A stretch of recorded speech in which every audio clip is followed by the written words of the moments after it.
Fear of missing out. તમારા friends Facebook ઉપર post કરે કે ભાઈ અમે ભેગા થયા હતા અને અત્યારે અમે પોસ્ટ કર્યું છે, એટલે 2-5 જણાને એમ થાય કે ફિયર ઓફ મિસિંગ આઉટ. ગયો તો સારું હતું,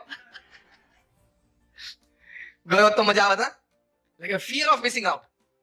એ લોકો ભેગા થયા હશે, મજા કરી હશે, મને યાદ કર્યો હશે કે નહીં, આ બધા વિચારો આવે ને, ફિયર ઓફ મિસિંગ આઉટ. પછી બીજો એક રોગ છે એન્ઝાઇટી. Text plus anxiety. શું 5-10 મિનિટ 15 મિનિટ થઈ ગઈ, કોઈ મને કેમ મેસેજ નથી કર્યો? તો તું સેલિબ્રિટી છું, તારા કે 2.3 મિલિયન ફોલોવર્સ છે ઇન્સ્ટાગ્રામ ઉપર, 10-15 મિનિટ થઈ, આમ પર ચેક કરે મોબાઈલ, ખિસ્સામાં હાથ નાખે, મને કોઈ કેમ મેસેજ ના કર્યો? એ એન્ઝાઇટી, ટેક્સ્ટ પ્લસ એન્ઝાઇટી. એક્સ્ટ્રાફ્રેનિયા એ નામનો એક રોગ થાય છે. આ બધા રોગમાં અત્યારે લેક્સ ઓફ ટીનેજર્સ અને યંગસ્ટર્સ પીડાય છે.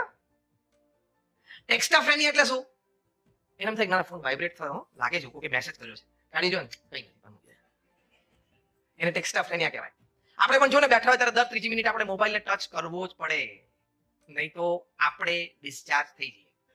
મોબાઈલ તો જ્યારે થવાનો હોય ત્યારે થાય, સાંજ પડે એ પેલા આપણે ડિસ્ચાર્જ થઈ જઈએ.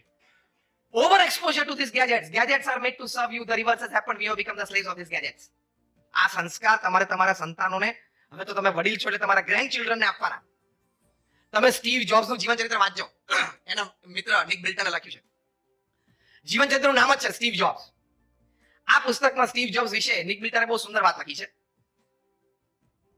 એમણે લખ્યું છે કે સ્ટીવ જોબ્સ એક વખત ડિનર માટે અમારા ફેમિલીને ઇન્વાઇટ કર્યા, બંને ફેમિલી સાથે બેઠા હતા. સ્ટીવ જોબ્સની દીકરી 13 વર્ષની, એનો દીકરો 11 વર્ષનો.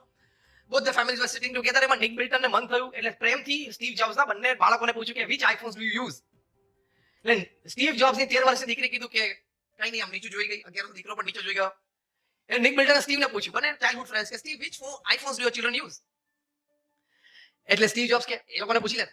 તો ફરી વખત પૂછ્યું, જવાબ ના આપ્યો. એટલે સ્ટીવ જોબ્સે કહ્યું, my children they have not touched the iPhone. ખોટી તાલીઓ ના પાડશો મને રાજી કરવા માટે, અમે ટેવાયેલા છે તાલીઓથી. કંઈક આમાંથી શીખવાના હોય ને તો તાલીઓ પાડજો, બાકી તાલીઓ તો હું દિવસો 2 વાર સાંભળું જ છું.